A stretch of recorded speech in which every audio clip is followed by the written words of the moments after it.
मैं मम्मी बोल रही हूँ, लड़के जैसा कह रहे हैं वैसा कर दो वरना।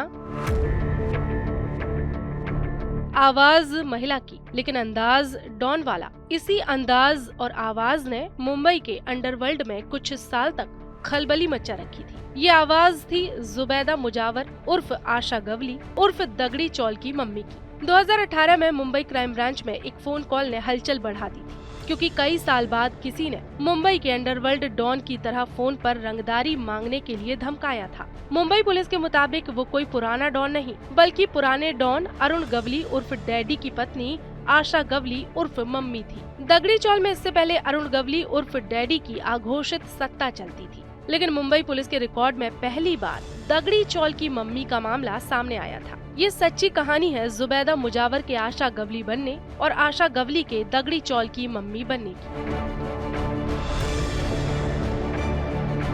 महाराष्ट्र के अहमदनगर में जन्मे अरुण गुलाबराव गवली ने मुंबई के भायखला इलाके की तंग गलियों को अपने गुनाहों की दुनिया का अड्डा बनाया। भायखला की दगड़ी चौल डॉन अरुण गवली के अपराधों को अंजाम देने के लिए किसी किले से कम नहीं थी। यहीं से उसने 1980 से लेकर 90 के आखिरी दशक तक उगाही, सुपारी किलिंग और प्रोटेक्शन मनी रैकेट चलाया। दगड़ी चौल में सांस लेने वाले शूटर्स ने कई बार दाऊद की डी कंपनी से मोर्चा लिया। इतना ही नहीं, 1997 में जब अरुण गवली ने अपराध की दुनिया से निकलकर सियासत में कदम रखा, तो अखिल भारतीय सेना की नींव भी दगड़ी चौल में ही रखी गई। यहीं से अरुण गवली उर्फ डैडी की क्राइम की दुनिया से लेकर राजनीति की रणनीति बनती थी। 2004 में अरुण गवली चिंचपोकली विधानसभा सीट से विधायक चुने गए, लेकिन 2007 में शिवसेना पार्षद कमलाकर जाम सांडेकर की हत्या कर दी गई। इस हत्या में कोर्ट ने 2012 में अरुण गवली को सुपारी किलिंग का दोषी मानते हुए उम्र कैद की सजा सुनाई। उसके बाद अंडरवर्ल्ड डॉन अरुण गवली उर्फ डैडी दगड़ी चौल से बहुत दूर चला गया। तब दगड़ी चौल में डैडी की कुर्सी संभाली मम्मी ने।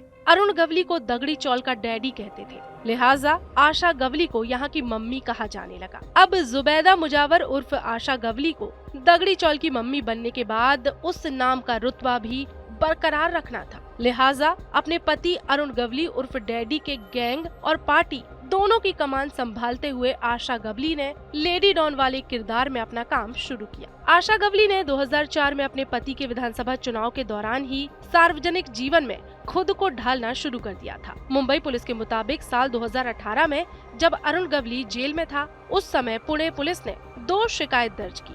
पुलिस का कहना था कि अप्रैल 2018 में पुणे के मंचर थाने में एक शिकायत सुनील कोचर नाम के व्यापारी ने दर्ज कराई थी। उसने कहा था कि गवली गैंग के मोबिन मुजावर यानी आशा गवली के भतीजे सूरज यादव और बाला पठारे ने मम्मी के नाम से 1 लाख रुपए की उगाही की। एक कॉल में आशा गवली ने खुद कोचर से कहा था कि मैं मम्मी बोल रही हूँ, लड़के जो कह रहे हैं कर दो। इसी साल सावल राम नाइक ने आशा और उसके साथियों पर 3.5 लाख रुपए की रंगदारी वसूलने का आरोप लगाया था। आशा ने इन दोनों मामलों में अग्रिम जमानत हासिल की थी। इसके अलावा साल 2022 में मुंबई पुलिस की आर्थिक अपराध शाखा ने आशा गवली पर 1.25 करोड़ रुपए के दुरुपयोग का केस दर्ज किया था। सेशन कोर्ट ने इस मामले में 2022 में आशा गवली उर्फ मम्मी की जमानत याचिका खारिज कर दी थी। हालांकि इस मामले में आशा ने कहा था कि सारे आरोप झूठे हैं, मम्मी का नाम लेकर कोई भी उगाही कर सकता है, हम ऐसे छोटे मोटे पैसों के लिए ऐसा नहीं करेंगे। आशा गवली के बारे में कहा जाता है कि डॉन वाला अंदाज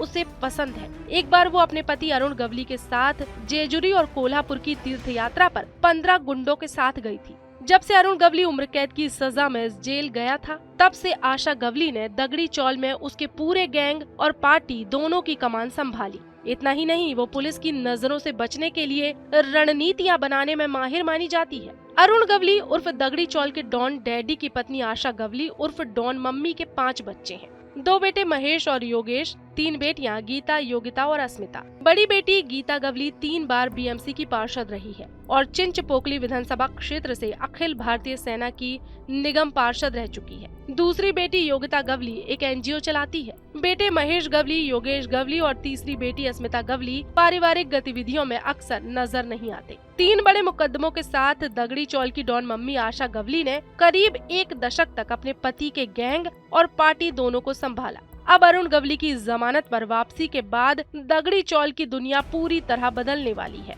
दगड़ी चौल को अब MHADA की ओर से पुनर्विकास के लिए तोड़ा जा रहा है। वहां 40 मंजिला टावर बनेंगे। आशा गवली ने इस बारे में कहा है कि मेरी इस चौल के साथ बहुत सारी यादें जुड़ी हैं। मैं 9 साल की थी जब यहाँ आई थी। मेरी शादी यहीं हुई, मेरे बच्चे यहीं पैदा हुए। बहरहाल दगड़ी चौल में अब घर, इंसान और हालात सब कुछ तेजी से बदल रहे हैं। ऐसे में दगड़ी चौल के डैडी, मम्मी और गवली की अखिल भारतीय सेना समेत यहाँ के लोगों का भविष्य कितना बदलेगा, इस सवाल का जवाब आने वाले वक्त और बदलाव के जरिए ही मिलेगा।